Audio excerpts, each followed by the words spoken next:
You didn't see anything from the shooter? She almost sounds like she doesn't believe me. I just heard the shots. I look at her with almost no change to my expression. She stares at me for a few seconds, trying to see if I'm lying. Do you want the person or persons responsible to be caught? Why wouldn't I? I don't know, Summer. I just want to be sure you're forthcoming. And I'm not too sure you are. What would I gain from not helping you? She is about to speak, but pauses and nods her head. Withholding information is a crime, Summer. Don't you dare threaten my daughter, my mother says with an attitude. I'm simply making her aware she's the only eyewitness we have. And she stated she didn't see anything. So that's your statement. Prepare yourself to leave. My mother sounds more annoyed than she did the first time. She starts to speak again and Sharif interrupts. You were asked to leave, he says in a firm tone. If we need her again, we will be back. No, you'll do your job with the information you have, my mother snaps at the detective. The detective looks a little hopeless at this point. She stops the recorder, stands up and gathers her belongings to leave. Sharif hands my mother Chandelle and walks her to the door. I hear the door close and my mother lets out a deep exhale. I'm not saying you're lying. I'm just asking. You told her the truth, my mother says in a sincere tone. Can't tell my mother the truth either. I can't trust that she won't tell the cops. I realized at that moment I didn't even tell her those detectives knocked on the door the other day. Mom, I totally forgot the other day some detective knocked on the door looking for my parents. They left a card. Before all this happened? I nod my head. She looks a little taken aback. Where's the card? In my room. I'll go get it. I get up before she realizes I didn't answer her question about telling the truth. I take the card off my dresser and bring it back to my mother. She and Sharif were whispering when I walk back in and quickly stop. I hand it to Sharif. Can I walk to the store and then Lawrence? I ask as he takes the card from me. Yes, he replies quickly. My mother looked like she wasn't going to let me, but she stayed quiet. Now I'm more interested to know why the cops came to the door, but Ace is outside.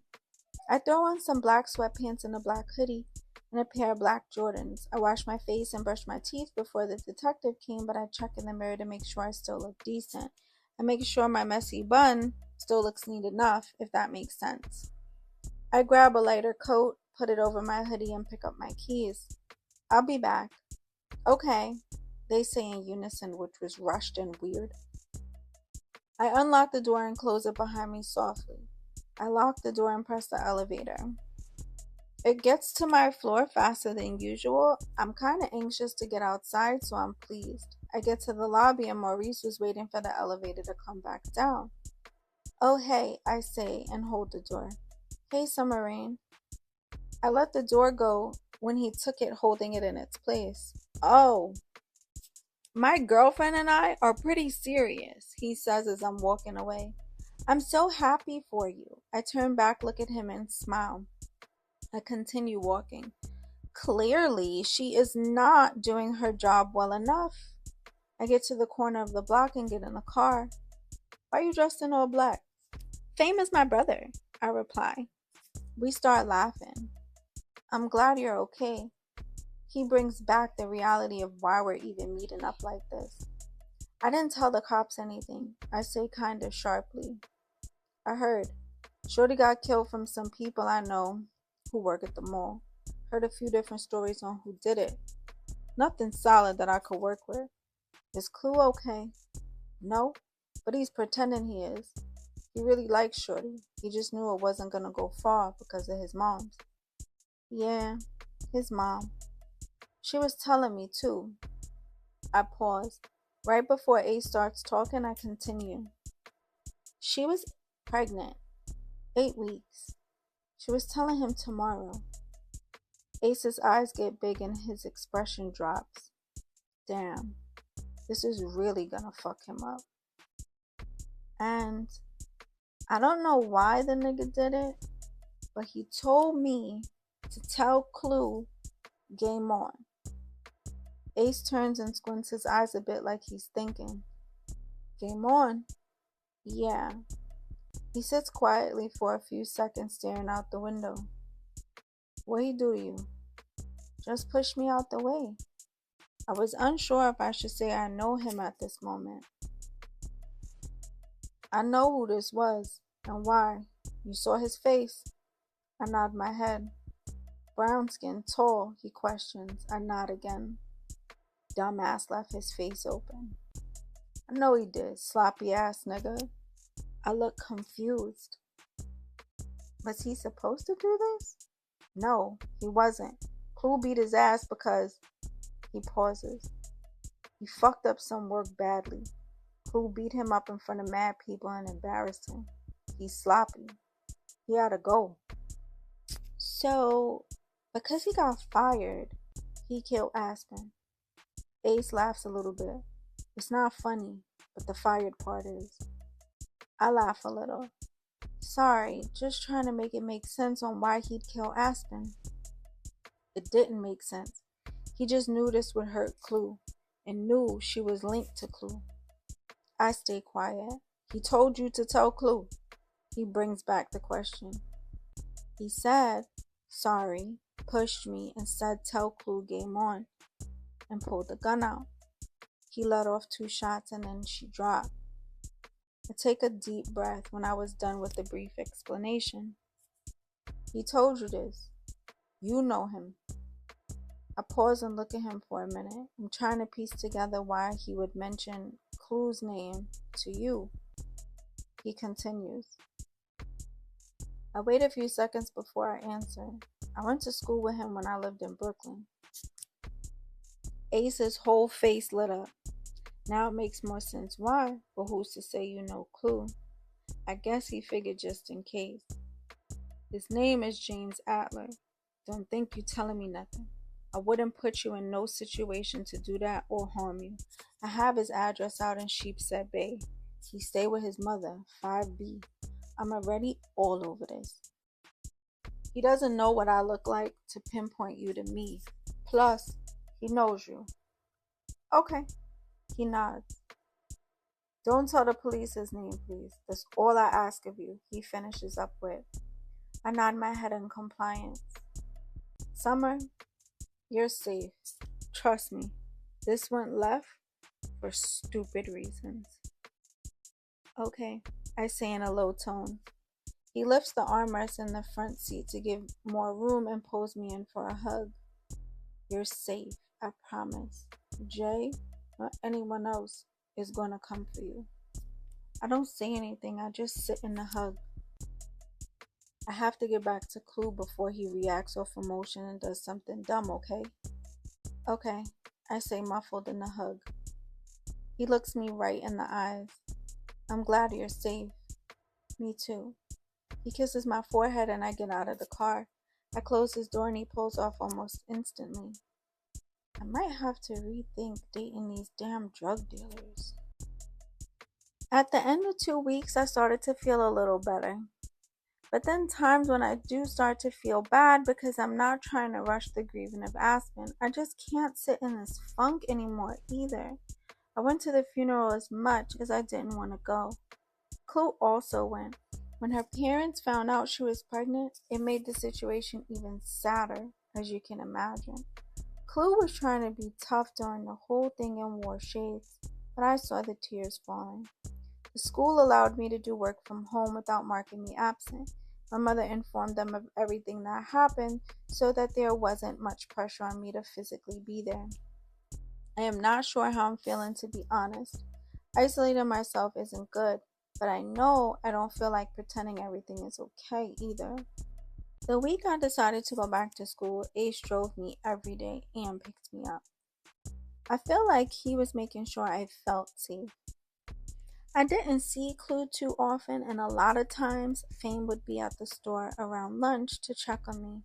I assume they had business dealings in that store, but I see Fame more now than I ever did before. As we approached a month of her passing, things were getting back to normal. We were planning a balloon release for her. We're into spring now, so the weather's getting much nicer. One morning, as Tony and I were walking into the building from the store, Ace and Clue were out front. I was a little confused since he just dropped me off at the store and left. I walk over to them with Tony. What happened? I questioned. Nothing, Ace smiled, showing his grill. What kind of answer is that? I laughed with my reply. Nah, I low-key sorta missed you. You just saw me.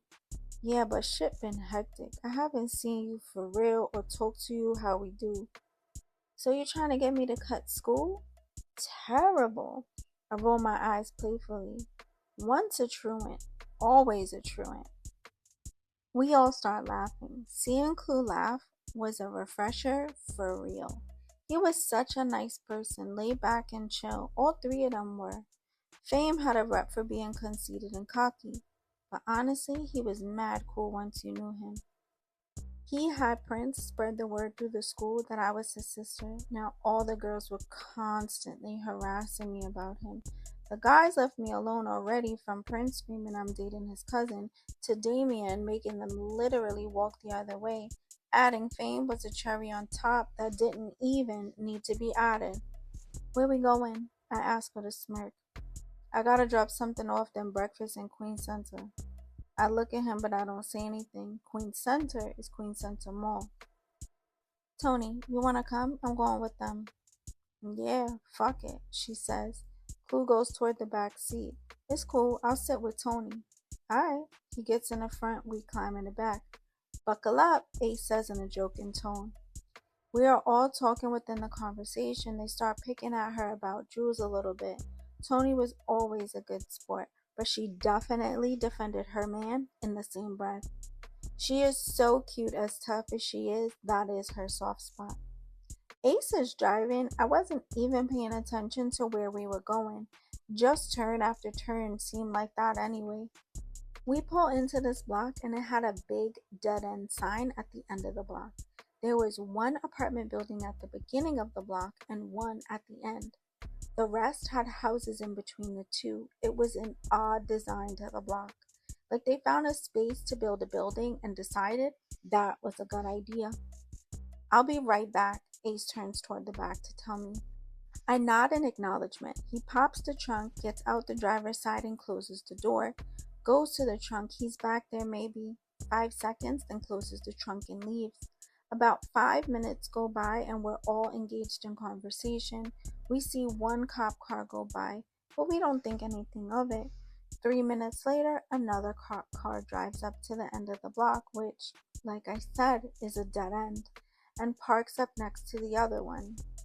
I am not in the mood to get picked up by truancy, Tony says. That is all the fuck I need right now. My mother will crazy glue me to the wall at this point. We both decide sliding down into the seats makes more sense to hide from the cops when a third car pulls up and sits in the middle of the block. Clue is completely quiet through all of this dialogue. Tony and I are literally bent down in the back seat continuing our conversation. I see the passenger door open out the corner of my eye from the way I'm bent down. Get down now, get on the fucking ground. I hear screaming several times from different voices. Tony and I pop up from the back seat and there's a cop near the window with his gun drawn. He jumps in a manner that shows us we scare him and points his gun directly at us. There are no less than 15 cops surrounding the car with all guns drawn.